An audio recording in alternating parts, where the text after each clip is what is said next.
Welcome back, boys and girls. This is the last week for our summer reading program.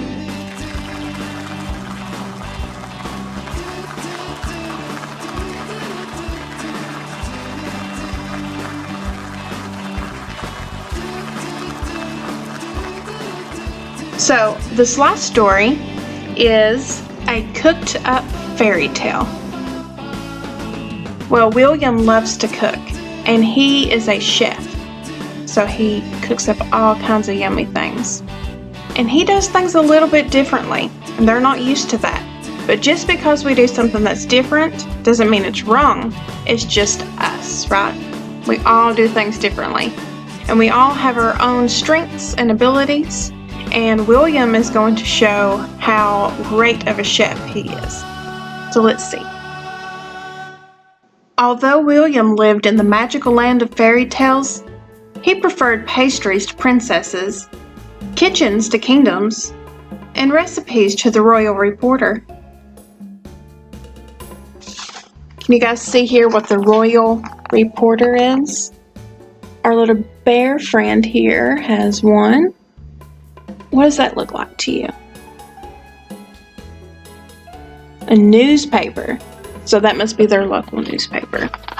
Like we have the Harlan Daily, right?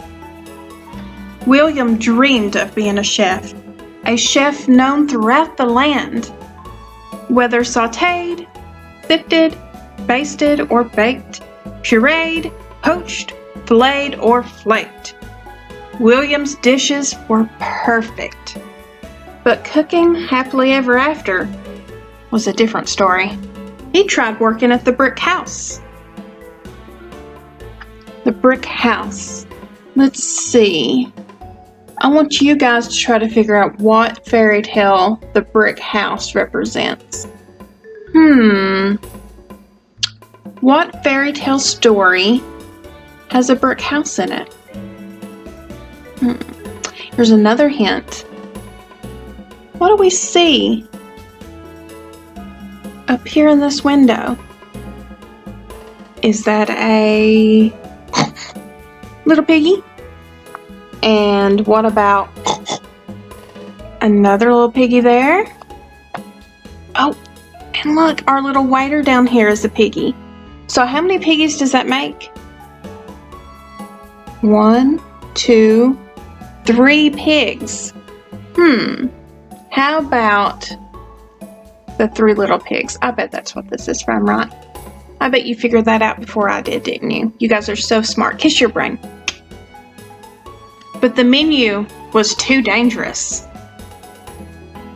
Pot o' wolf stew. Bring water to a boil. Stir in 3 cups peas, 3 cups carrots, 3 cups potatoes, and 1 big bad wolf. Who does it look like is trying to come through that door there? The big bad wolf. He served up porridge at 3 Bears Bistro. But folks there were very persnickety. Too cold. Too hot. And he had baked for gingerbread on the go. That hadn't ended well either. William decided he'd better cook from home. But his pantry was almost bare, so he emptied the last few coins from his cookie jar and headed to the market. So far, we've had the 3 little pigs represented. We've had our 3 bears. Does everyone know the story of the gingerbread man? He ran as fast as he can. Gingerbread man.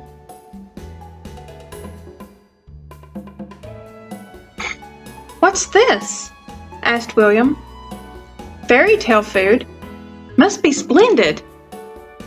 But it was only raw apples, beans, and a pumpkin.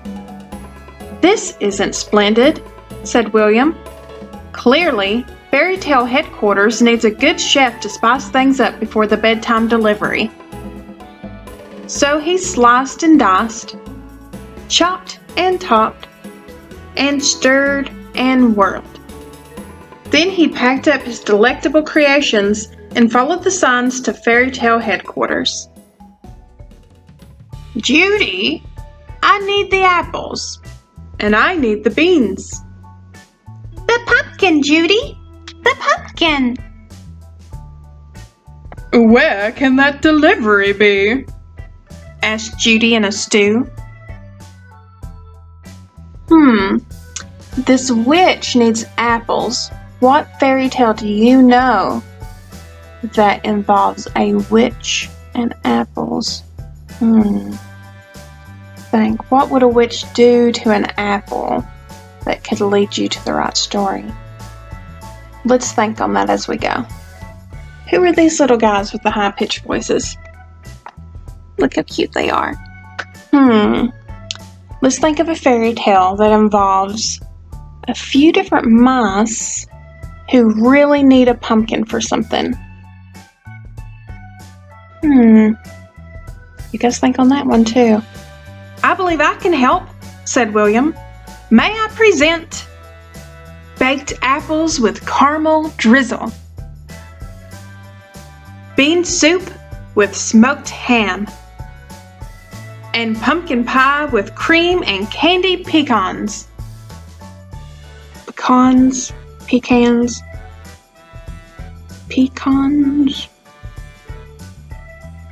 Who? What? Why? Stammered Judy. I need shiny apples and raw beans and a whole pumpkin. Don't you know anything about fairy tales? I'm sorry, said William. I read cookbooks, not fairy tales. But maybe I could. You've cooked up enough trouble, said Judy. It's bedtime, and the tales must begin. Now leave, and take this book of fairy tales with you. William plopped down outside the kingdom wall and opened the book. Poisoned apple? Beanstalk? Pumpkin coach? Oh my, said William. Fairy tales really do have their own ingredients. He rushed back to find Judy. Okay, I want you guys to look at these next clues for these stories. So the witch, she was doing what to the apples? She poisoned them. What fairy tale has poisoned apples? I think some of you may know by now. But we won't tell yet. We'll see. Let it be a surprise. This boy who needed the beans. Who do you think that is? What does that look like? Looks like beanstalk maybe? And it's went all the way up to the clouds. What fairy tale is that? And we have a pumpkin coach. So it's a pumpkin with wheels. A coach is normally pulled by horses. It's very magical. Looks like somebody can sit inside there. Who goes somewhere in a pumpkin coach? Did I spoil the apple story? He blurted out.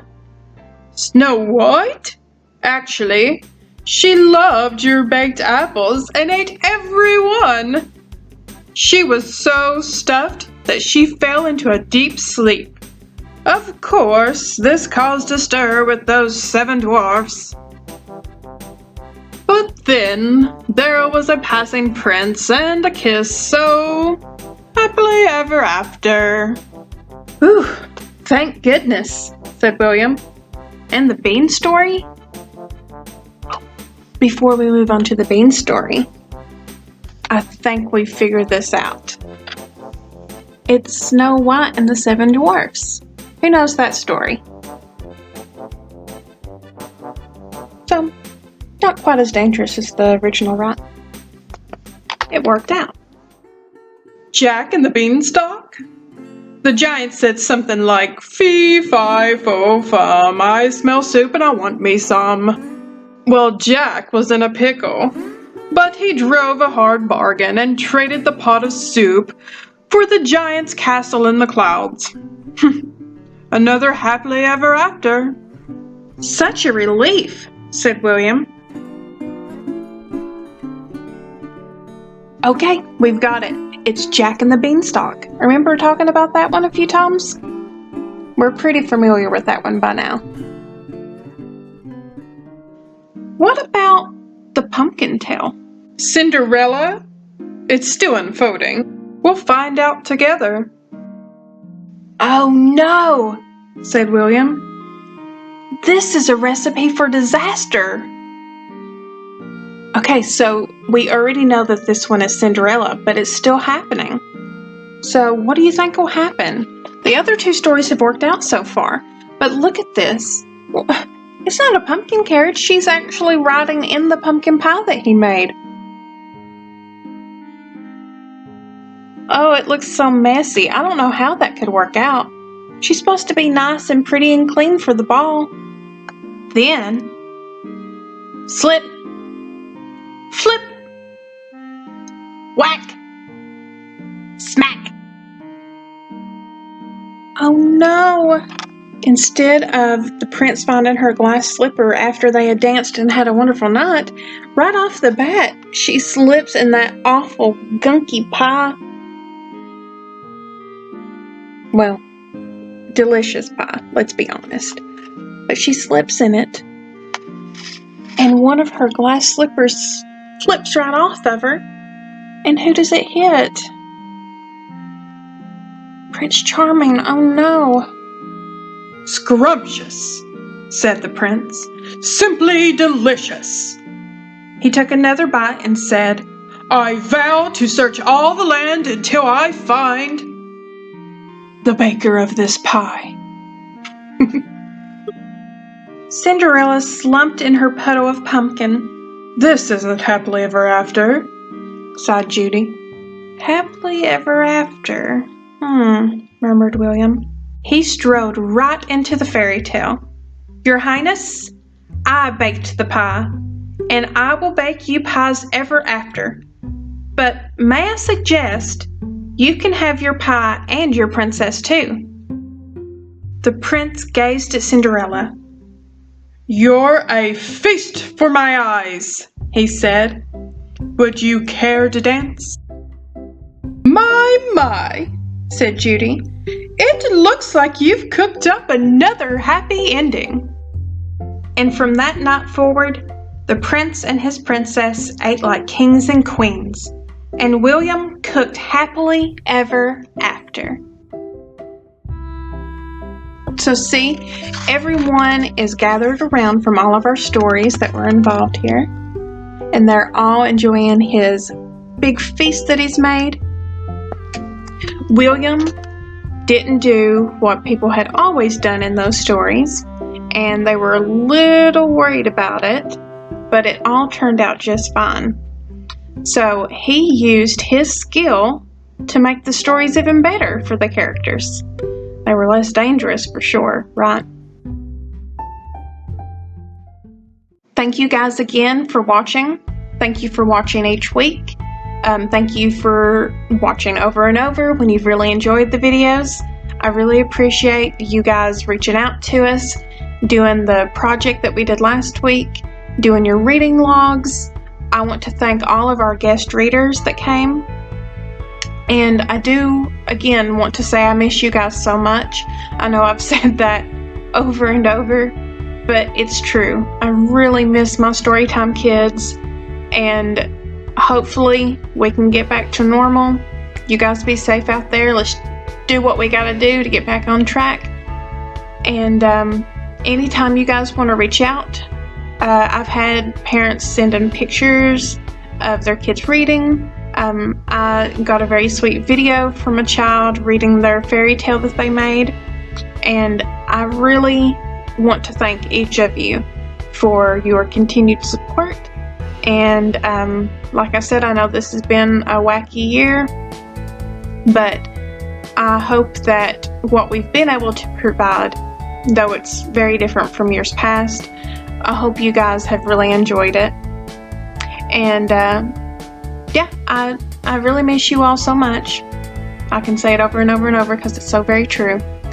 And love you guys. I hope everybody's doing well. And hopefully I'll see you soon.